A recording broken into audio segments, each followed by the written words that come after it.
ಸ್ನೇಹಿತರೇ ನಮಸ್ಕಾರ. ನಾನು ರವೀಂದ್ರ ಜೋಶಿ. ಬರೋಬ್ಬರಿ 57 ನಿಮಿಷಗಳ ಕಾಲ ಸುದೀರ್ಘವಾಗಿ ಮಾತನಾಡಿದರು ವಿಧಾನಮಂಡಲದಲ್ಲಿ ಸುವೇಂದು ಅಧಿಕಾರಿ, ಪಶ್ಚಿಮ ಬಂಗಾಳದ ಮುಖ್ಯಮಂತ್ರಿ. ಲೈವ್ ಆಗಿ ಟೆಲಿಕಾಸ್ಟ್ ಆಗ್ತಾ ಇತ್ತು, ಜಗತ್ತು ನೋಡಲಿ ಅನ್ನೋದು ಅವರ ಧೋರಣೆಯಾಗಿತ್ತು. ಅದ್ರ ಬಗ್ಗೆ ಮಾತಾಡ್ತೀನಿ. ಅದಕ್ಕಿಂತ ಮುಂಚೆ ನಿನ್ನೆ ಒಂದು ಮಾತು ಕೊಟ್ಟಿದ್ದೆ ನಾನು ಸಂಜೆಯ ಸಂಚಿಕೆಯಲ್ಲಿ. ಏನಂದರೆ, ಮಹುವಾ ಮೊಯ್ತ್ರಾ ಎನ್ನುವಂಥ ವಿಷಕನ್ನೆಯ ಹೊಸ ನಾಟಕ, ಹೊಸ ಕಾರಸ್ಥಾನವನ್ನು ಹೇಳ್ತೀನಿ. ಮಹುವಾ ಮೊಯ್ತ್ರಾ ಬಗ್ಗೆ ನಿಮ್ಗೆ ಈಗಾಗಲೇ ಬೇಕಾದಷ್ಟು ಗೊತ್ತಿದೆ. ಆಕೆ ಸಂಸತ್ ಸದಸ್ಯರಾಗಿದ್ದ ಸಂದರ್ಭದಲ್ಲಿಯೇ, ಈಗಲೂ ಇದ್ದಾರೆ, ತನ್ನ ಪಾಸ್ವರ್ಡ್ಗಳನ್ನು ದುಬೈನ ಒಬ್ಬ ವ್ಯಾಪಾರಿಯ ಕೈಗೆ ಕೊಟ್ಟಿದ್ದರು. ಆತ ಆ ಕಡೆಯಿಂದ ಪ್ರಶ್ನೆ ಕಳಿಸ್ತಿದ್ದ. ಈಕೆ ಅದೇ ಪ್ರಶ್ನೆಗಳನ್ನ ಈಕೆ ಸಂಸತ್ನಲ್ಲಿ ಎತ್ತಿ ರಾದ್ಧಾಂತವನ್ನು ಮಾಡ್ತಾಯಿದ್ರು. ಅದಕ್ಕಾಗಿ ಆಕೆ ದುಡ್ಡನ್ನು ಪಡಿತಾಯಿದ್ರು. ಅದರ ಬಗ್ಗೆ ಈಗಾಗಲೇ ಪ್ರಕರಣ ನಡೀತಾ ಇದೆ. ಇದು ಸುಮ್ಮನೆ ಹಿನ್ನೆಲೆಗಾಗಿ ನಿಮ್ಗೆ ಹೇಳಿದೆ. ಈಗ ನಿನ್ನೆ BBC-ಗೆ ಒಂದು ಸಂದರ್ಶನವನ್ನು ಕೊಟ್ಟಿದ್ದಾರೆ ಮಹುವಾ ಮೊಯ್ತ್ರಾ. ಅವರು ಹೇಳ್ತಾರೆ, ನನ್ನದು ಮತ್ತು ಸುವೇಂದು ಅಧಿಕಾರಿ ಅವ್ರದ್ದು ಭಾವನಾತ್ಮಕ ಸಂಬಂಧ. ಅವರೇನೋ ಈಗ BJP-ಯಲ್ಲಿರಬಹುದು, ಅವರೇನೋ ಮುಖ್ಯಮಂತ್ರಿ ಆಗಿರಬಹುದು, ಬೇರೆ ಬಣದಲ್ಲಿರಬಹುದು, ಆದರೆ ನನಗೆ ಅವರು ತುಂಬ ಸಹಾಯವನ್ನು ಮಾಡಿದ್ದಾರೆ. ನಾನು 2014ರಲ್ಲಿ ಟಿಕೆಟ್ ಸಿಕ್ಕಿರಲಿಲ್ಲ. ಆವಾಗ ರಾತ್ರಿಯೆಲ್ಲ ಗುಳೋ ಅಂತ ಅತ್ತಿದ್ದೆ. ಅತ್ತಾಗ ಅವರು ಮೈದಡವಿ ನನಗೆ ಸಮಾಧಾನ ಮಾಡಿದ್ದರು. ಮುಂದೆ ನನಗೆ ಟಿಕೆಟ್ ಸಿಕ್ತು ಕರೀಂಪುರದಿಂದ. ಆವಾಗ ನನಗೆ ಯಾರೂ ಸಹಾಯಕ್ಕೆ ಬರಲಿಲ್ಲ. ನನಗೆ ಯಾರೂ ಕ್ಯಾನ್ವಾಸಿಗೆ ಓಡಾಡ್ತಾ ಇರಲಿಲ್ಲ, ಪ್ರಚಾರ ಭಾಷಣಗಳನ್ನು ಮಾಡಿಕೊಡ್ತಾ ಇರಲಿಲ್ಲ. ಆವಾಗ ಸ್ವತಃ ಈ ಸುವೇಂದು ಅಧಿಕಾರಿಯವರು ನಿರಂತರವಾಗಿ ನನ್ನ ಸಂಪರ್ಕದಲ್ಲಿದ್ದು ನನಗೆ ಸಹಾಯವನ್ನು ಮಾಡ್ತಾಯಿದ್ರು. ನನ್ನದು ಅವ್ರದ್ದು ಭಾಳ ಭಾವನಾತ್ಮಕವಾದ ಸಂಬಂಧ ಅಂತ ಈಕೆ ಇದ್ದಕ್ಕಿದ್ದಾಗೆ ಹೊಸ ರಾಗಾಲಾಪ ಮಾಡ್ತಾ ಇದ್ದಾರೆ. ನಿಮ್ಗೆ ಗೊತ್ತಿರಲಿ, ಮೇ 4ನೇ ತಾರೀಕು ಚುನಾವಣೆ ಫಲಿತಾಂಶ ಆದ ಕೆಲವು ದಿನಗಳಲ್ಲಿ ಅಥವಾ ಗಂಟೆಗಳಲ್ಲಿ ಈಕೆ ಇದ್ದಕ್ಕಿದ್ದಾಗೆ ಲಂಡನ್ಗೆ ವಲಸೆ ಹೋಗಿದ್ದರು. ಎಲ್ಲಿ ಹೋಗಿದ್ದಾರೆ ಅಂತ ಹುಡುಕಿದ್ರೆ ಎಲ್ಲಿಯೂ ಪತ್ತೆನೇ ಇಲ್ಲ. ಕೊನೆಗೆ ನೋಡಲಾಗಿ ಲಂಡನ್ನಿನ ಒಂದು ಡಿಸ್ಕೋಥೆಕ್ನಲ್ಲಿ ಈಕೆ ಇದ್ದಂಥ ಫೋಟೋಗಳು ಎಲ್ಲ ಕಡೆ ವೈರಲ್ ಆದವು. ಅದಾದ ಮೇಲೆ ಬಂದ ಮೇಲೆ ಈಕೆ ಗಟ್ಟಿಯಾಗಿ ಮಮತಾ ಬೇಗಂ ಜೊತೆನೂ ನಿಲ್ಲಿಲ್ಲ. ಹಾಗೆ ನೋಡಿದರೆ ಮಮತಾ ಬೇಗಂ ಈಕೆಗೆ ಟಿಕೆಟ್ ಕೊಡುವ ಹಾಗೆಯೇ ಇಲ್ಲ ಮೊನ್ನೆ 2024ರ ಚುನಾವಣೆ ಸಂದರ್ಭದಲ್ಲಿ. ಯಾಕೆಂದರೆ ಅದ್ರ ಹಿಂದೆಯೇ ಈಕೆಯನ್ನು ಸಸ್ಪೆಂಡ್ ಮಾಡಲಾಗಿತ್ತು. ಯಾವ ಕಾರಣಕ್ಕೆ? ಕಾನ್ಫಿಡೆನ್ಷಿಯಲ್ ವಿಷಯಗಳನ್ನು, ಸಂಸತ್ತಿನ ವಿಚಾರಗಳನ್ನು ಮಾರಿಕೊಂಡಂಥ ಕೇಸಿನಲ್ಲಿ. ಇಂಥ ಚಾರಿತ್ರ್ಯ ಇರಲಾರದ, ಇಂಥದ್ದೊಂದು ದೊಡ್ಡದಾದಂಥ ಆರೋಪ ಇರುವ, ದೇಶದ ಭದ್ರತೆಗೆ ಕಂಟಕಪ್ರಾಳಾಗಿರುವ ವ್ಯಕ್ತಿಗೆ ಮಮತಾ ಬೇಗಂ ಟಿಕೆಟ್ ಕೊಟ್ಟು ಕೃಷ್ಣಾನಗರದಿಂದ ಗೆಲ್ಲಿಸ್ಕೊಂಡ್ಬರ್ತಾರೆ. ಕೃಷ್ಣಾನಗರ ಎಂಥ ಡಿಸ್ಟ್ರಿಕ್ಟು? ಕೃಷ್ಣಾನಗರ ಕಾನ್ಸ್ಟಿಟ್ಯೂಯೆನ್ಸಿ ಅಂದರೆ ಇದು ನದಿಯಾ ಡಿಸ್ಟ್ರಿಕ್ಟ್ ಅನ್ನುವಂಥ ಪ್ರದೇಶದಲ್ಲಿ ಬರುವಂಥ ಅತಿ ದೊಡ್ಡದಾದಂಥ ಕಾನ್ಸ್ಟಿಟ್ಯೂಯೆನ್ಸಿ. ಇದರಲ್ಲಿ 7 ವಿಧಾನಸಭಾ ಕಾನ್ಸ್ಟಿಟ್ಯೂಯೆನ್ಸಿ ಬರ್ತವೆ. ಒಂದು ತೆಹತ್ತಾ ಅಂತ ಬರ್ತದೆ, 2ನೇದು ಪಾಲಾಸಿಪಾರ ಅಂತ ಬರ್ತದೆ, 3ನೇದು ಕಾಲಿಗಂಜ್ ಅಂತ ಬರುತ್ತೆ, 4ನೇದು ನಕಾಶಿಪುರ ಅಂತ ಬರುತ್ತೆ, ಆಮೇಲೆ ಚಪ್ರಾ ಅಂತ ಬರುತ್ತೆ, ಆಮೇಲೆ ಕೃಷ್ಣಾನಗರ ಉತ್ತರ, ಕೃಷ್ಣಾನಗರ ದಕ್ಷಿಣ. ಈ ನದಿಯಾ ಡಿಸ್ಟ್ರಿಕ್ಟ್ ಇದೆಯಲ್ಲ, ಇದು ಗಡಿ ಜಿಲ್ಲೆ. It is vulnerable for these kind of ಯಾರು ಅಕ್ರಮ ವಲಸಿಗರು ಬರಲಿಕ್ಕೆ ಅತ್ಯಂತ ಹೇಳಿ ಮಾಡಿಸಿದಂಥ ಪೃಷ್ಠವಾದ ಭೂಮಿ. ಇದರ ಟೊಪೋಗ್ರಫಿ ಹೇಗಿದೆ ಅಂದರೆ, ಈ ನದಿ ಕಣಿವೆಯಿಂದ ಯಾರು ಬೇಕಾದರೂ ಪಾಸ್ ಆಗ್ಬೋದು, ಅದಕ್ಕೆ ಬೇಕಾದಂಥ ವ್ಯವಸ್ಥೆ ಇದೆ. ಮತ್ತು ಅಲ್ಲಿಂದ ಬೇಕಾದಷ್ಟು ಹ್ಯೂಮನ್ ಟ್ರಾಫಿಕಿಂಗ್ ಆಗ್ತಾಯಿತ್ತು. ಅಲ್ಲಿ ಹ್ಯೂಮನ್ ಟ್ರಾಫಿಕಿಂಗ್ ಅಂತಂದರೆ ಭಾಳ ವಿಶೇಷ ಇದೆ. ಈ ಹ್ಯೂಮನ್ ಟ್ರಾಫಿಕಿಂಗ್ ಕದ್ದು ಮುಚ್ಚಿ ಮಾಡ್ತಾ ಇರಲಿಲ್ಲ ಪಶ್ಚಿಮ ಬಂಗಾಳದಲ್ಲಿ. ಏಕೆಂದರೆ ಸ್ವತಃ ಸರ್ಕಾರವೇ ಇವರನ್ನು ನಾವು ಆಶ್ರಯವನ್ನು ಕೊಡ್ತೀವಿ ಅಂತ ಬೇರೆ ಒಂದು ಸಲ ಮಮತಾ ಬೇಗಂ ಅವರು ಘಂಟಾಘೋಷವಾಗಿ ಸಾರ್ವಜನಿಕವಾಗಿ ಹೇಳ್ಕೊಂಡಿದ್ರು. ಏನು ತಪ್ಪಿದೆ, ಬಾಂಗ್ಲಾದೇಶಿಯರು ಭಾರತಕ್ಕೆ ಬಂದರೆ ಏನು ತಪ್ಪಿದೆ, ನಾವು ಅವ್ರಿಗೆ ಆಶ್ರಯವನ್ನು ಕೊಡ್ತೀವಿ ಅನ್ನೋಂಥ ಮಾತು ಹೇಳಿದರು. ಹಾಗಿರುವಾಗ ಈ ಕೃಷ್ಣಾನಗರ ಇದೆಯಲ್ಲ, ಕೃಷ್ಣಾನಗರ ಕಾನ್ಸ್ಟಿಟ್ಯೂಯೆನ್ಸಿ ಸಂಸದೀಯ ಕ್ಷೇತ್ರ, ಆ ಕ್ಷೇತ್ರದಲ್ಲಿ ಬರುವಂಥ ಊರುಗಳು ಹೇಳ್ತೇನೆ ನೋಡಿ. ಇದು ನದಿಯಾ ಡಿಸ್ಟ್ರಿಕ್ಟು, ದಿನಾಜ್ಪುರ್ ಆದಮೇಲೆ 24 Pargana north and 24 Pargana south. ಅದಾದಮೇಲೆ ಈ ಕಡೆ ಬಂದರೆ ನಿಮಗೆ ಮಾಲ್ಡಾ, ಮುರ್ಷಿದಾಬಾದ್ ಇವೆಲ್ಲ ಇರ್ತವೆ. ಅಲ್ಲಿ 3 ವ್ಯವಹಾರ ನಡೀತದೆ. ಒಂದು ಹ್ಯೂಮನ್ ಟ್ರಾಫಿಕಿಂಗು, ಅತ್ಯಂತ ವ್ಯವಸ್ಥಿತವಾಗಿ ಒಂದು ಘಾಟಿಗೆ 40 ಲಕ್ಷದಂಗೆ ರೇಟ್ ಫಿಕ್ಸ್ ಮಾಡಿರ್ತಾರೆ. ಆ ದುಡ್ಡನ್ನು ನೇರವಾಗಿ ಆ ಏಜೆಂಟಿಗೆ ಕೊಡಬೇಕು. ಆ ಏಜೆಂಟು ಅಲ್ಲಿ MLA ಮತ್ತು MP ಗಳಿಗೆ ಹಂಚ್ತಾರೆ. ಆ ದುಡ್ಡು ನೇರವಾಗಿ ಹೋಗಿ ಅಭಿಷೇಕ್ ಬ್ಯಾನರ್ಜಿಗೆ ತಲುಪತ್ತೆ. ಅಂದರೆ ಪಕ್ಷದಲ್ಲಿ ಯಾರು ಅದರಲ್ಲಿ ಮುಖ್ಯವಾದ ವ್ಯಕ್ತಿ ಅವ್ರಿಗೆ ತಲುಪತ್ತೆ. ಈ ರೀತಿಯಾಗಿರುವಂಥ ಎಲ್ಲ ಘಾಟ್ಗಳನ್ನು ಮಾರಿಕೊಳ್ಳಲಾಗಿತ್ತು. ಕಟ್ಟಮನಿಗಳು ಇವರಿಗೆಲ್ಲ ಹೋಗ್ತಾ ಇತ್ತು. ಈಗ ನಿನ್ನೆ ವಿಧಾನಸಭೆಯಲ್ಲಿ ಭಾಷಣ ಮಾಡ್ತಾ ಒಂದು ಮಾತನ್ನು ಹೇಳಿದರು ಸುವೇಂದು ಅಧಿಕಾರಿಯವರು. ಏನಂತ, ನಾವು ಅಕ್ರಮ ವಲಸಿಗರ ಬಗ್ಗೆ ಭಾಳ ಮೃದು ಧೋರಣೆಯನ್ನು ತಳೆದಿದ್ದೀವಿ ಅಂತ ಎಲ್ಲರೂ ಮಾತಾಡ್ತಾ ಇದ್ದಾರೆ. ಇಲ್ಲ, ಈಗಾಗಲೇ ಅಧಿಕೃತವಾಗಿ 10,000 ಜನ ಈಗಾಗಲೇ ವಾಪಸ್ ಹೋಗಿದ್ದಾರೆ. 1,800 ಜನ ಹೋಲ್ಡಿಂಗ್ ಸೆಂಟ್ರಲ್ಲಿದ್ದಾರೆ. ಅದಲ್ಲದೆ ಸರ್ಕಾರದ ಲೆಕ್ಕಕ್ಕೆ ಬರಲಾರದೆ ಲಕ್ಷ ಜನ ವಾಪಸ್ ಹೋಗ್ತಾ ಇದ್ದಾರೆ. ಅವ್ರು ಹೋಗಲಿಕ್ಕೆ BSFನವರು ಇನ್ನಿಲ್ಲದ ಹಾಗೆ ಅನುಕೂಲವನ್ನು ಮಾಡಿಕೊಡ್ತಾ ಇದ್ದಾರೆ. ಯಾವುದೇ ರೀತಿಯ ತೊಂದರೆ ಮಾಡ್ತಾ ಇಲ್ಲ. ಲೆಕ್ಕವೇ ಇಲ್ಲದೆ ಸರ್ಕಾರದ ಲೆಕ್ಕಕ್ಕೆ ಬರಲಾರದೆ ಎಲ್ಲ ವಾಪಸ್ ಹೋಗ್ತಾ ಇದ್ದಾರೆ. ಹಾಗೆ ನೋಡಿದರೆ 2 ಪ್ರದೇಶದಲ್ಲಿ ಅತಿ ಹೆಚ್ಚು ಜನ ಅಕ್ರಮ ವಲಸಿಗರು ಬಂದು ಸೇರಿಕೊಂಡಿರೋದಲ್ಲಿ ಒಂದು ಡಮ್ ಈ ಮುರ್ಷಿದಾಬಾದ್ ಮಾಲ್ಡಾ ಬಿಟ್ಬಿಡಿ, ಅದು ಬಿಟ್ಟು ಹೇಳ್ತೇನೆ ನಾನು. ಡಮ್ ಮತ್ತು ಗುಲ್ಶನ್ ಕಾಲನಿ ಅಂತ. ಗುಲ್ಶನ್ ಕಾಲನಿಗೆ ಪಶ್ಚಿಮ ಬಂಗಾಳದ ಪಾಕಿಸ್ತಾನ ಅಂತ ಕರೀತಾರೆ. ಅದರ ಫೋಟೋ ಇಲ್ಲಿ ಹಾಕಿದ್ದೀನಿ, ಒಂದು ಸಲ ನೋಡಿಬಿಟ್ರೆ ಇದು ನಿಮಗೆ ಪಾಕಿಸ್ತಾನದ ಯಾವುದೋ ಒಂದು ಊರು ಅಂತ ಅನಿಸಿದರೆ ಅಚ್ಚರಿ ಪಡಬೇಕಾಗಿಲ್ಲ. ಇದರ ಇನ್ನೊಂದು ವಿಶಿಷ್ಟತೆ ಏನಪ್ಪ ಅಂದರೆ, ಇವರೆಲ್ಲರೂ ಕೂಡ ಅಕ್ರಮ ವಲಸಿಗರು ಅಲ್ಲದೇ ಇರುವ ಹಾಗೆ ಪಾಸ್ಪೋರ್ಟ್ಗಳನ್ನು ಕೂಡ ಮಾಡಿಸ್ಕೊಳ್ಳಲಾಗಿದೆ. ಆದರೆ ಒಂದು ಸಮಾಧಾನದ ಸಂಗತಿ ಏನಂದರೆ, ನಿನ್ನೆ ಸುಪ್ರೀಂ ಕೋರ್ಟ್ ಒಂದು ವರ್ಡಿಕ್ಟ್ ಕೊಟ್ಟಿದೆ. ಅದರ ಪ್ರಕಾರ passport holder is not an Indian, ಅವ ಆ ದೇಶದ ನಾಗರಿಕತೆಯ ಆಧಾರವಲ್ಲ ಇದು ಅನ್ನುವಂಥ ಮಾತನ್ನು ಸ್ವತಃ ನಿನ್ನೆ ಸುಪ್ರೀಂ ಕೋರ್ಟು ಒಂದು ವರ್ಡಿಕ್ಟ್ನಲ್ಲಿ ಹೇಳಿದೆ.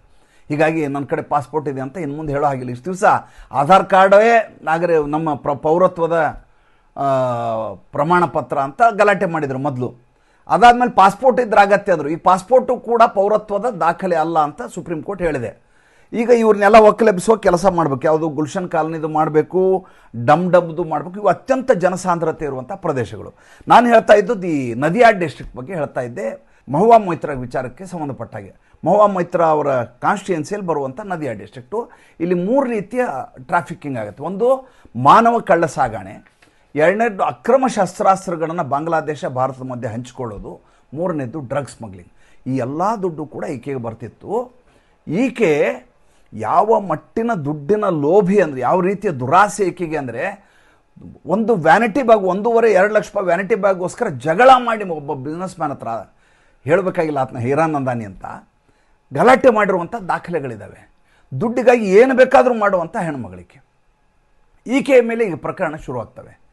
ಯಾವಾಗ ಸುವೇಂದು ಅಧಿಕಾರಿ ಇದ್ದಕ್ಕಿದ್ದ ಹಾಗೆ ತನ್ನ ಸ್ಟ್ಯಾಂಡನ್ನು ಅತ್ಯಂತ ಗಟ್ಟಿಗೊಳಿಸಿಕೊಂಡು, ಯಾರನ್ನೂ ನಾವು ಒಳಗಡೆ ತಗೊಳ್ಳೋದಿಲ್ಲ, ನಾವು ಬಾಗಿಲು ಹಾಕಿದ್ದೀವಿ ಭಾರತೀಯ ಜನತಾ ಪಾರ್ಟಿದು ಅಂತ ಸ್ಪಷ್ಟವಾಗಿ ವರಿಷ್ಠ ಮಂಡಳಿಯು ಹೇಳ್ತು, ಅಲ್ಲಿಯ ರಾಜ್ಯದ ಕಾರ್ಯಕಾರಿಣಿಯು ತೀರ್ಮಾನ ಮಾಡ್ತೀವಿ. ಅದಾದಮೇಲೆ ತನಗೆ ಅಲ್ಲಿ ಅವಕಾಶ ಇಲ್ಲ ಅನ್ನೋದು ಈಕೆಗೆ ಸ್ಪಷ್ಟ ಆಗೋದು. ಈಗ ಇತೋಭ್ರಷ್ಟ ತಥೋಭ್ರಷ್ಟ ಆಗಿರೋದು ಈ ಮಹುವಾ ಮೊಯ್ತ್ರಾ. ಆಕೆ ಆ ಕಡೆ ಕಾಳಿಘಾಟ್ನ TMC ಒಳಗಡೆ ಇರೋ ಹಾಗಿಲ್ಲ ಮಮತಾ ಬೇಗಂ ಜೊತೆ, ಯಾಕೆಂದರೆ ಸಂಪರ್ಕವೇ ತೀರಾ ಕಡಿಮೆ ಆಗಿದೆ. ಆ ಕಡೆ ಅವ್ರ ಜೊತೆ ಹೋಗೋ ಹಾಗಿಲ್ಲ. ಯಾರು ಪಕ್ಷ ಕಟ್ಟೋದು citizen party of India CJPI, ಅಲ್ಲಿ ಹೋಗೋ ಹಾಗಿಲ್ಲ. ಇರುವಂಥ 5-6 ಜನರಲ್ಲಿ ಎಲ್ಲರೂ ತುದಿಗಾಲ ಮೇಲೆ ನಿಂತಿದ್ದಾರೆ, ಎಲ್ಲಿರಬೇಕು ಅಂತ ಅವ್ರಿಗೆ ಗೊತ್ತಿಲ್ಲ. ಮೇಲೆ ಕೇಸ್ಗಳು ಬಿದ್ದರೆ ತನ್ನ ಮೇಲೆ ಇನ್ನಿಲ್ಲದ ಹಾಗೆ ಕೇಸ್ಗಳು ಬೀಳ್ತವೆ ಅಂತ ತುಂಬ ಚೆನ್ನಾಗಿ ಈಕೆಗೆ ಮಹುವಾ ಮೊಯ್ತ್ರಾ ಗೊತ್ತಿದೆ. ಹಾಗಾದ್ರೆ ತಪ್ಪಿಸ್ಕೋಬೇಕಂದ್ರೆ ಏನು ಮಾಡಬೇಕು? ತಪ್ಪಿಸ್ಕೋಬೇಕಂದ್ರೆ ನಂದು ಒಂದು ಭಾಳ ಫ್ರೆಂಡ್ಶಿಪ್ ಇದೆ. ನನಗೆ ತುಂಬ ಸಹಾಯ ಮಾಡಿದ್ದಾರೆ ಸುವೇಂದು ಅಧಿಕಾರಿಯವರು. ನನ್ನ ಬೆನ್ನು ತಡವಿ ನನಗೆ ಸಮಾಧಾನ ಮಾಡಿದ್ದಾರೆ, ನನ್ನ ಕಣ್ಣೀರು ಒರೆಸಿದ್ದಾರೆ, ನನ್ನ ಚುನಾವಣೆಯ ಸಂದರ್ಭದಲ್ಲಿ ಪ್ರಚಾರ ಮಾಡಿದ್ದಾರೆ. ನಂದು ಅವ್ರದ್ದು ಭಾವನಾತ್ಮಕ ಸಂಬಂಧ, ನಂದು ಅವ್ರದ್ದು ಗೆಳೆತನ ಅಂತ ಹೇಳಿಬಿಟ್ರೆ ಕರಿಗೆ ಹೋಗ್ಬಿಡ್ತಾರೆ ಸುವೇಂದು ಅಧಿಕಾರಿ ಅಂತ ಈಕೆ ಲೆಕ್ಕಾಚಾರ. ಸುವೇಂದು ಅಧಿಕಾರಿ ಇದ್ದಕ್ಕಿದ್ದಾಗ ವಾಪಸ್ ಕೊಟ್ಟರು. ಯಾರ ಬಗ್ಗೆಯೂ ನನಗೆ ಮರ್ಸಿ ಇಲ್ಲ, ಹಿಂದೆ ನಡೆದದ್ದೇ ಬೇರೆ, ಈಗ ನಡೆಯೋದೇ ಬೇರೆ, ನಾನು ಮುಖ್ಯಮಂತ್ರಿ ಮಾಡೋ ಕೆಲಸ ಮಾಡ್ತೀನಿ ಅಂತ. ಆವಾಗ ಮಹುವಾ ಮೊಯ್ತ್ರಾ ಸ್ಪಷ್ಟೀಕರಣ ಕೊಡಬೇಕಾಯ್ತು. ಏನಂತ, ನಾನು ಈಗಲೂ ಕೂಡ ಭಾರತೀಯ ಜನತಾ ಪಾರ್ಟಿಯ ಕಡು ವಿರೋಧಿ, ಆದರೆ ಒಂದು ಕಾಲಕ್ಕೆ ಅವರಿಂದ ಸಹಾಯ ಪಡೆದಿದ್ದೆ, ಆದ್ದರಿಂದ ನಾನು ಇದನ್ನ ಪ್ರಸ್ತಾಪ ಮಾಡಿದೆ. ಅಂದರೆ ಯಾವಾಗ ನೀವು ಗೋಲ್ ಹಾಕ್ತೀರಿ, ಗೋಲ್ ಆಗಲಿಲ್ಲ ಅಂದ್ಕೊಳ್ಳೆ ಉಲ್ಟಾ ಹೊಡೆದ್ಬಿಡೋದು, ಅದನ್ನು ಈಕೆ ಮಾಡ್ತಾ ಇದ್ದಾರೆ. ಇನ್ನು ಇದನ್ನು ಹೇಳ್ತಾ ಇದ್ದೆ ನಾನು, ಯಾವುದು 57 ನಿಮಿಷ ಮಾತಾಡಿದರು ಅಂತ. ಒಂದು ದೊಡ್ಡದಾದಂಥ ಸ್ಕ್ಯಾಮನ್ನು ಅವ್ರು ಹೇಳಿದರು. ಇದಕ್ಕೆ BGBS ಅಂತಾರೆ, ಬೆಂಗಾಲ್ ಗ್ಲೋಬಲ್ ಬಿಸ್ನೆಸ್ ಸಮಿಟ್ ಅಂತ ನಡೆಸ್ತಾ ಇದ್ರು. ಈ ಬೆಂಗಾಲ್ ಗ್ಲೋಬಲ್ ಬಿಸ್ನೆಸ್ ಸಮಿಟ್ ಇದೆಯಲ್ಲ, 15 ವರ್ಷಗಳಲ್ಲಿ 13 ಸಲ ಮಾಡಿದ್ದಾರೆ ಇದನ್ನ. ಅಂದರೆ ಜಾಗತಿಕ ಮಟ್ಟದಲ್ಲಿ ಬಂಡವಾಳ ಹೂಡುವವರ ಒಂದು ಕಾನ್ಕ್ಲೇವನ್ನು ಕಲ್ಕತ್ತಾದಲ್ಲಿ ಮಾಡೋದು. ಇದನ್ನು ಒಂದು ಇವೆಂಟ್ ಮ್ಯಾನೇಜ್ಮೆಂಟ್ ಕಂಪನಿ ಕೊಡೋದು. ಇವೆಂಟ್ ಮ್ಯಾನೇಜ್ಮೆಂಟ್ ಕಂಪನಿ ಯಾರ್ದು? ಇವ್ರದೇ, ಅಭಿಷೇಕ್ ಬ್ಯಾನರ್ಜಿ ಇವ್ರದೇ ಒಂದು ಇವೆಂಟ್ ಮ್ಯಾನೇಜ್ಮೆಂಟ್ ಕಂಪನಿ ಹೆಸರು ಒಂದು ಕಂಪನಿ ಮಾಡೋದು. ಅದರಿಂದ ದುಡ್ಡನ್ನು ತೆಗೆಯಲಾಗಿದೆ. 635 ಕೋಟಿ ರೂಪಾಯಿ ಅವ್ಯವಹಾರ ಇದರಲ್ಲಾಗಿದೆ. ಇನ್ನೊಂದು ಇಂಟರ್ನ್ಯಾಷನಲ್ ಕಲ್ಕತ್ತಾ ಫಿಲ್ಮ್ ಫೆಸ್ಟಿವಲ್ ಅಂತ ಒಂದು ಮಾಡೋರು, ಅದರಲ್ಲಿ 324 ಕೋಟಿ ರೂಪಾಯಿ ಅವ್ಯವಹಾರ ಆಗಿದೆ. ಎರಡೇ ಎರಡು ಪ್ರಕರಣಗಳು. ಎರಡೂ ಪ್ರಕರಣಗಳಲ್ಲಿಯೂ ಕೂಡ ಇವರೇ ಅದರ ಪಾಲುದಾರರು, ಇವ್ರದೇ ಇವೆಂಟ್ ಮ್ಯಾನೇಜ್ಮೆಂಟ್ ಕಂಪ್ನಿ, ಇವರಿಗೆ ಕಟ್ ಮನಿ, ಇವ್ರದೇ ದುಡ್ಡು ಪೂರ್ತಿ. ಎರಡೂ ದಂಧೆಯನ್ನು ಈಗ ಸುವೇಂದು ಅಧಿಕಾರಿ ಹೊರಗಡೆ ಹಾಕಿದ್ದಾರೆ. ಇದ್ರ ಕುರಿತು ನಾವು ತನಿಖೆಯನ್ನು ನಡೆಸ್ತೀವಿ. ಇಷ್ಟೆಲ್ಲ ಗ್ಲೋಬಲ್ ಸಮಿಟ್ ಮಾಡಿದರು, ಯಾರಾದರೂ ಬಂದು ಇಲ್ಲಿ ಇನ್ವೆಸ್ಟ್ ಮಾಡಿದ್ರ? 60,000 ಜನ ಕೆಲಸಗಾರರು ಬೀದಿಗೆ ಬಿದ್ದಂಥ ಜೂಟ್ ಫ್ಯಾಕ್ಟ್ರಿ ಏನಿತ್ತು, ವೆಸ್ಟ್ ಬೆಂಗಾಲ್ ಜೂಟ್ ಫ್ಯಾಕ್ಟ್ರಿ, ಅದನ್ನು ವಾಪಸ್ ಶುರು ಮಾಡಲಾಗಿದೆ. ಈಗ ಈ ಸರ್ಕಾರ ಬಂದಮೇಲೆ ನೋಡಿ, ಮೇ 4ನೇ ತಾರೀಕಿಗೆ ಫಲಿತಾಂಶ ಬಂದಿರೋದು. ಈಗ ನಾವು ಫ್ಯಾಗ್ ಎಂಡ್ ಆಫ್ ಜೂನಲ್ಲಿದ್ದೀವಿ. ಈಗಾಗಲೇ ಇಷ್ಟೆಲ್ಲ ಕೆಲಸಗಳಾಗ್ತಾ ಇದ್ದಾವೆ ಅಂತಂದರೆ ಯಾವ ಮಟ್ಟಿನ ವೇಗದಲ್ಲಿ ಸುವೇಂದು ಅಧಿಕಾರಿ ವ್ಯವಸ್ಥೆಯನ್ನು ಸರಿಪಡಿಸುವ ನಿಟ್ಟಿನಲ್ಲಿ ಕೆಲಸ ಮಾಡ್ತಾರೆ. ಈ ಮಧ್ಯೆ ರತ್ನಾ ದೇಬ್ನಾಥ್ ಅವರು ನಿನ್ನೆ ಭಾಳ ದುಃಖದಿಂದ ಅಳ್ತಾ ಇದ್ದರು. ಆಕೆಯ ಪ್ರಕರಣದಲ್ಲಿ ಯಾರ್ಯಾರು ಆರೋಪಿಗಳಾದ್ರೆ ಯಾರನ್ನೂ ಬಿಡೋಲ್ಲ, 3 ಜನ ಆಫೀಸರ್ನ ಅವರು ದೋಷಿಗಳು ಅಂತ ತೀರ್ಮಾನ ಆಗೋವರೆಗೂ ಬಿಡೋದಿಲ್ಲ ಅಂತ ಸುವೇಂದು ಅಧಿಕಾರಿ ಹೇಳಿದ್ದಾರೆ. ರತ್ನಾ ದೇಬ್ನಾಥ್, ಆ ಅಭಯ ಅಂತೇಳಿ ಆ ಹುಡುಗಿ ಅತ್ಯಾಚಾರ ಆಯ್ತಲ್ಲ, ಆರ್ಜಿಕರ್ ಮೆಡಿಕಲ್ ಕಾಲೇಜು, ಆಕೆಯ ತಾಯಿ ಈಗ ಎಲೆಕ್ಷನಲ್ಲಿ ಗೆದ್ದಿದ್ದಾರೆ. ಅವರು ವಿಧಾನಮಂಡಲದಲ್ಲಿದ್ದರು. ಬಿಕ್ಕಿ ಅಳ್ಳಿಕ್ಕೆ ಶುರು ಮಾಡಿದರು ಅವರು. ಕಾರಣ ಇದೆ. ಏನು ಕಾರಣ ಏನು ಅಂದರೆ, ಆಕೆ ಒಬ್ಬಳೇ ಮಗಳ್ರಿ ಅಭಯ. ತಮ್ಮ ಇಡೀ ಸಂಪಾದನೆಯನ್ನು ಮಗಳ ಓದಿಗಾಗಿ ಪ್ರಾಣವನ್ನು ಒತ್ತೆ ಇಟ್ಟು, ಜೀವ ತೇಯ್ದು, ರಕ್ತವನ್ನು ತೇಯ್ದು ಮಗಳನ್ನು ಡಾಕ್ಟ್ರ್ ಮಾಡಿದ್ದು. ಏನು ವೃತ್ತಿ ಇವ್ರದ್ದು? ರತ್ನಾ ದೇವನಾಥ್ ಆಕೆ ಗಂಡಂದು ಟೇಲರ್ ರೀ. ಅವರು ಬಟ್ಟೆ ಹೊಲಿಯೋ ಟೇಲರ್, ದರ್ಜಿಗಳು. ಒಂದು ಮಗಳನ್ನು ಮೆಡಿಕಲ್ ಓದಿಸ್ಬೇಕು ಅಂತಂದರೆ ಯಾವ ಮಟ್ಟಿನ ಪಡಿಪಾಟ್ಲು ಪಟ್ಟಿರ್ಬೋದು ಆಲೋಚನೆ ಮಾಡಿ. ಅವರ ಇಡೀ ಜೀವನದ ಉದ್ದೇಶವೇ ಮಗಳನ್ನು ಡಾಕ್ಟ್ರ್ ಮಾಡೋದು. ಡಾಕ್ಟ್ರ್ ಆದಲು ಸ್ನಾತಕೋತ್ತರದಲ್ಲಿ ಕೊನೆಯ ಹಂತದಲ್ಲಿ ಈ ಕಿಡಿಗೇಡಿಗಳಿಂದ, ದುಷ್ಕರ್ಮಿಗಳಿಂದ ಅವಳ ಈ ರೀತಿಯಾದಂಥ ದೊಡ್ಡದಾದಂಥ ಅನಾಹುತ ಸಂಭವಿಸೋಯಿತು. ಆಕೆಗೆ ನ್ಯಾಯ ಸಲ್ಲಿಸ್ತೀನಿ ಅಂತ ಯಾವಾಗ ಸುವೇಂದು ಅಧಿಕಾರಿ ಹೇಳ್ತಾರೋ, ಗೊಳೋ ಅಂತ ಅಳಲಿಕ್ಕೆ ಶುರು ಮಾಡಿಬಿಟ್ರು ರತ್ನಾ ದೇವನಾಥ್. ಇನ್ನೊಂದು ಭಾಳ ಒಳ್ಳೆಯ ಕೆಲಸ ಮಾಡಿದ್ರು. ಏನಂದರೆ, ಈ ಮಿಡ್ ಡೇ ಮೀಲ್ ಸ್ಕೀಮ್ ಇದೆ. ಆ ಮಿಡ್ ಡೇ ಮೀಲ್ ಸ್ಕೀಮಲ್ಲಿ ಮೊಟ್ಟೆ ಕೊಡೋದು ಇವೆಲ್ಲ ಮಾಡ್ತಾಯಿದ್ರು. ಈ ಊಟದ್ದೇ ದೊಡ್ಡ ಸಮಸ್ಯೆ ಪಶ್ಚಿಮ ಬಂಗಾಳದಲ್ಲಿ. ಏನಾಗಿದೆ ಅಂದರೆ, ಚುನಾವಣೆಯಲ್ಲಿ ಇದನ್ನು ದೊಡ್ಡದಾದಂಥ ಇಶ್ಯೂ ಮಾಡಿದರು ಮಮತಾ ಬೇಗಂ. ಏನಂತ, ಭಾರತೀಯ ಜನತಾ ಪಾರ್ಟಿ ಬಂದರೆ ನಿಮಗೆ ಮೀನು ತಿನ್ಲಿಕ್ಕೆ ಬಿಡೋದಿಲ್ಲ. ಅಲ್ಲ ರೀ, ಪಶ್ಚಿಮ ಬಂಗಾಳದ ಮೂಲ ಆಹಾರವೇ ಮೀನೂಟ. ಅವರು ಕರಾವಳಿಲಿರೋದು, ಸಮುದ್ರ ತೀರದಲ್ಲಿರೋ ಜನ ಮೀನಿನ ಊಟ ಮಾಡಲಾರ್ದು ಇನ್ನೇನು ಮಾಡ್ತಾರೆ? ಯಾವುದು ನಮಗೆ ಲಭ್ಯ ಇದೆಯೋ ಅದನ್ನೇ ತಿನ್ನೋದು. ನಾವು ಹುಬ್ಳಿ ಧಾರವಾಡ ಕಡೆ ಉಳ್ಳಾಗಡ್ಡಿ ಪಲ್ಯ ಮಾಡ್ತೀವಿ. ಉಳ್ಳಾಗಡ್ಡಿ ನಮ್ಮಲ್ಲಿ ಬೆಳೀತಾರೆ. ಆ ಕಡೆ ಹೋದರೆ, ಯುರೋಪ್ಗೆ ಹೋದರೆ ಎಲ್ಲರೂ ಆಲೂಗಡ್ಡೆ ತಿನ್ಕೊಂಡಿರ್ತಾರೆ. ಯಾಕೆ? ಆಲೂಗಡ್ಡೆ ಅವರ ಆಹಾರ. ಆ ಕಡೆ ಹಳೆ ಮೈಸೂರು ಪ್ರಾಂತ್ಯ, ಮಂಡ್ಯ, ಕೊಡಗು, ಹಾಸನ ಕಡೆ ಹೋದರೆ ರಾಗಿ ತಿಂತಾರೆ. ಮೀನು ತಿನ್ಲಿಕ್ಕೆ ಬಿಡೋದಿಲ್ಲ.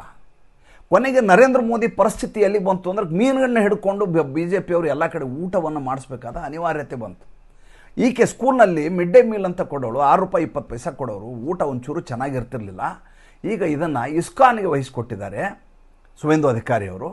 ವಹಿಸಿಕೊಟ್ಟು ₹10 ರೇಟ್ ಜಾಸ್ತಿ ಮಾಡಿದರೆ, ಮೊಟ್ಟೆಯನ್ನು ಕೊಡಬೇಡ, ಮಕ್ಕಳಿಗೆ ಪ್ರೋಟೀನ್ಗೆ ಏನು ಬೇಕು, ರಾಜ್ಮಾ ಸೇರಿಸು, ಪನ್ನೀರ್ ಸೇರಿಸು, ಆ ರೀತಿಯಾದ ಧಾನ್ಯಗಳು ಅದನ್ನು ಕೊಡು, ಪೌಷ್ಟಿಕವಾದ ಆಹಾರ ಮಕ್ಕಳಿಗೆ ಸಿಗಬೇಕು, ಅದನ್ನು ಇಂಪ್ಲಿಮೆಂಟ್ ಮಾಡ್ತಾಯಿದೆ. ಎರಡನೇದು, ಇವ್ರದ್ದೊಂದು ದೊಡ್ಡ ಸಮಸ್ಯೆ ಇತ್ತು. ಏನಪ್ಪ ಅಂದರೆ, ಆಮಿ ದೀಚಿ ಅಂತ ಹೇಳೋಕೆ ಮಮತಾ ಬೇಗಂ. ನಾನು ಕೊಟ್ಟೆ ಏನೇ ಮಾಡಿದ್ರು. ಅಲ್ಲಿಂದ ಅಕ್ಕಿ ಬಂತ, ನರೇಂದ್ರ ಮೋದಿ ಅಕ್ಕಿ ಕಳಿಸಿದ್ರ, ಈಕೆ ತನ್ನ ಪೋಸ್ಟ್ ಹಾಕ್ಕೊಂಡು ಎಲ್ಲ ಮನೆಗೆ ಸಪ್ಲೈ ಆಗೋ ಥರ ನೋಡ್ಕೊಳ್ಳೋದು. ಆಮಿ ದೀಚಿ ನಾನು ಕೊಟ್ಟಿದ್ದೀನಿ, ಕಾಳಿಘಾಟದ ಈಕೆ ಮನೆಯಿಂದ ಕೊಟ್ಟಿದ್ದೆ ಅನ್ನೋ ಥರ ಮಾಡ್ತಾಯಿದ್ರು. ನರೇಂದ್ರ ಮೋದಿ ಹೆಸರು ಬರುವಂಥ ಯಾವ ಕೆಲಸವನ್ನು ಈಕೆ ಮಾಡ್ತಿರ್ಲಿಲ್ಲ. ಆಯುಷ್ಮಾನ್ ಸ್ಕೀಮು ಇಡೀ ದೇಶದ ಎಲ್ಲ ರಾಜ್ಯದವ್ರು ಮಾಡ್ತಾ ಇದ್ದಾರೆ. ಪಾಪ ₹5 ಲಕ್ಷ ಮೆಡಿಕಲ್ ಸಿಗತ್ತೆ ರೀ. ಏನೂ ಬಂಡವಾಳ ಹೂಡಲಾರದೆ ಪ್ರತಿಯೊಬ್ಬರಿಗೂ ₹5 ಲಕ್ಷ ಮೆಡಿಕಲ್ ಫೆಸಿಲಿಟೀಸ್, ವೈದ್ಯಕೀಯ ಚಿಕಿತ್ಸೆಗೆ ದೊರೆಯುವಂಥ ಸೌಲಭ್ಯ ಎಲ್ಲ ಖಾಸಗಿ ಆಸ್ಪತ್ರೆಯಲ್ಲಿ ದೊರೆಯುವ ಹಾಗೆ ಜುಲೈ 1ರಿಂದ ಲಾಗು ಮಾಡಿ ಆರ್ಡರ್ ಮಾಡಿ ಆಗೋಯ್ತು ಪಶ್ಚಿಮ ಬಂಗಾಳದಲ್ಲಿ. ಇನ್ನೊಂದು ಮಾತನ್ನು ಇವರು ವಿಪಕ್ಷದ ನಾಯಕ ಆಗೋಕ್ಕಿಂತ ಮುಂಚೆ ಸುವೇಂದು ಅಧಿಕಾರಿ ಹೇಳಿದ್ರು. ಇನ್ನೂ ಅವಾಗ ವಿಪಕ್ಷ ನಾಯಕ ಆಗಿರಲಿಲ್ಲ. ನಾನು ಹೇಳ್ತಾ ಇರೋದು 2021 ಕತೆ.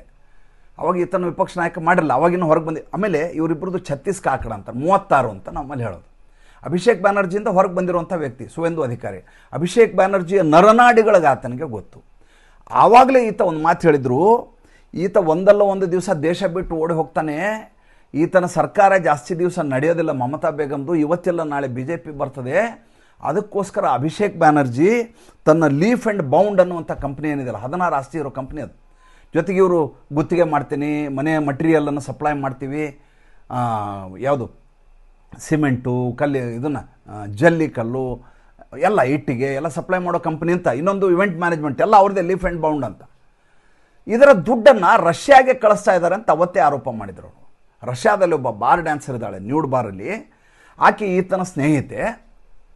ದುಡ್ಡನ್ನೆಲ್ಲ ಇಲ್ಲಿಂದ ಅಲ್ಲಿಗೆ ರವಾನೆ ಮಾಡ್ತಾ ಇದ್ದಾರೆ. ಇದರ ತನಿಖೆ ಆಗಬೇಕು ಅಂತ ಅವತ್ತೇ ಹೇಳಿದರು. ಯಾರು ತನಿಖೆ ಮಾಡೋರು? ಎನ್ಫೋರ್ಸ್ಮೆಂಟ್ ಡೈರೆಕ್ಟರೇಟ್ ಬಂದರೆ ಕಲ್ಲು ಹೊಡೆದು ಓಡಿಸ್ತಾ ಇದ್ರು. ಅವಾಗ ಪೊಲೀಸರಂತೂ ಮಾಡೋ ಪ್ರಶ್ನೆನೇ ಇಲ್ಲ. ಭಾರತೀಯ ಜನತಾ ಪಾರ್ಟಿ ಅಧಿಕಾರ ಬರಲಿ ಅಂತ ಕಾಯ್ತಾ ಇತ್ತು.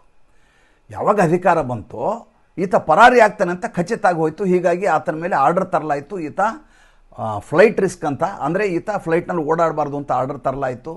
ಈತನ ಬಂಧಿಸಬಾರ್ದು ಅಂತ ಸದ್ಯಕ್ಕಿದೆ ಜುಲೈ 31ರವರೆಗೂ. ಈತ ಈಗ ತನ್ನ ಹೆಂಡತಿ ಮಗನನ್ನು ಕಳಿಸಿ ಹೋಗಿದೆ. ತಾನು ಪರಾರಿ ಆಗುವಂಥ ಪ್ರಯತ್ನ ಮಾಡ್ತಾ ಇದ್ದಾನೆ. ಈತನ ಎಲ್ಲ ಹಗರಣವನ್ನು ಹೊರಗಡೆ ಇಡ್ತೀನಿ ಅಂತ ನಿನ್ನೆ ಅವರು ಭಾಷಣ ಮಾಡ್ತಾ ಹೇಳಿದರು. ಇನ್ನೊಂದು ಭಾಳ ದೊಡ್ಡದಾದಂಥ ಡೆವಲಪ್ಮೆಂಟ್, 2 ಕಮಿಟಿಗಳದು. ಒಂದು BSc ಅಂತ ಕರೀತಾರೆ, ಒಂದು PSc ಅಂತ ಕರೀತಾರೆ. ಈ BSc PSc 2 ಕಮಿಟಿಗಳೇನಿದಾವಲ್ಲ, ಈ 2 ಕಮಿಟಿಗಳಲ್ಲಿ ಮಮತಾ ಬೇಗಂ ಕಡೆಯವರು ಒಬ್ಬರನ್ನು ಇವರು ಸೇರಿಸ್ಕೊಂಡಿಲ್ಲ. ಈಗ ಅಲ್ಲಿಗೆ ಸಾರಾಸಗಟಾಗಿ ಮಮತಾ ಬೇಗಂ ಅವ್ರನ್ನ ಪಕ್ಷದಿಂದ ಅವ್ರನ್ನ ಮತ್ತು ಅವರ ಅನುಯಾಯಿಗಳನ್ನ ಹೊರಗಿಡಲಾಗಿದೆ ಅನ್ನೋದು ಅಲ್ಲಿಗೆ ಖಚಿತ ಆಗೋಯ್ತು. ಅಂದರೆ ಸ್ಥಾಯಿ ಸಮಿತಿಗಳಲ್ಲೂ ಇವರಿಲ್ಲ, ಸ್ಟ್ಯಾಂಡಿಂಗ್ ಕಮಿಟಿನಲ್ಲಿರಲ್ಲ, ಆಮೇಲೆ ವಿಪಕ್ಷ ನಾಯಕನ ಸ್ಥಾನ ಅವ್ರಿಗಿಲ್ಲ, ಯಾವುದರಲ್ಲಿಯೂ ಇಲ್ಲ ಅಂದಾಗ ಈ BScನಲ್ಲಿ ಸರ್ವ ಪಕ್ಷಗಳನ್ನ ಸೇರಿಸ್ಕೊಳ್ಳುವಂಥ ಪರಿಪಾಠ.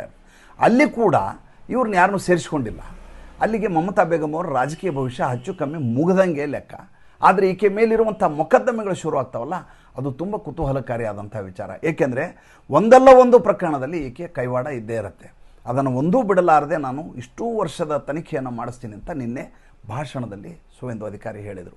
ನಾನು ನಿನ್ನೆಯ ಸಂಚಿಕೆಯಲ್ಲಿ ಈ ಹೌಡಾದ ರೈಲ್ವೆ ಲೈನ್ ಇದೆಯಲ್ಲ, ಅಲ್ಲಿ ಝುಗ್ಗಿ ಝೋಪಡಿಗಳಿದ್ದವು, ಆಮೇಲೆ ಅಂಗಡಿಗಳಿದ್ದವು, ಮನೆಗಳಿದ್ದವು. ಎಷ್ಟು ಪಡಿಪಾಟ್ಲಾಗ್ಬಿಡೋದು ಆ ರಸ್ತೆಯಲ್ಲಿ ಹೋಗೋದು ಅಂದರೆ ಸಾಧ್ಯವೇ ಇರಲಿಲ್ಲ. ಅದನ್ನು ಬುಲ್ಡೋಸರ್ ಹಚ್ಚಿ ಸಾಫ್ ಮಾಡಿದ್ದಾರೆ. ಮಾಡೋಕ್ಕಿಂತ ಮುಂಚೆ ಗಲಾಟೆ ಮಾಡಿದ್ದಾರೆ ಅವರು. ಗಲಾಟೆ ಮಾಡಿರೋ ವಿಡಿಯೋ ಮತ್ತು ಕ್ಲಿಯರ್ ಮಾಡಿರೋದು 2 ವಿಡಿಯೋನ ತೋರಿಸ್ತೀನಿ. ನಿನ್ನೆ ಸಂಚಿಕೆಯಲ್ಲಿ ತೋರಿಸ್ತೀನಿ ಅಂತ ಹೇಳಿದ್ದೆ, ಅದು ತಾಂತ್ರಿಕವಾಗಿ ತೋರಿಸಲಿಕ್ಕಾಗಿಲ್ಲ. ಈಗ ಅದನ್ನು ಒಂದು ಸಲ ನೋಡ್ಕೊಂಬಿಡಿ. ಮುಂದಿನ ಸಂಚಿಕೆಯಲ್ಲಿ ಬೇರೆ ವಿಷಯದೊಂದಿಗೆ ಬರ್ತೇನೆ. ನಮಸ್ಕಾರ. हाली शहर नगर पालिका के भीतर की देख रहे हैं, जहां पर आज ये देखिए अंडों की बरसात टीएम ভারত থেকে যখন টিকিয়াপাড়ার দিকে যাবেন, এই জায়গায় আজকে যত বস্তি ছিল সব ভেঙে দিয়েছে।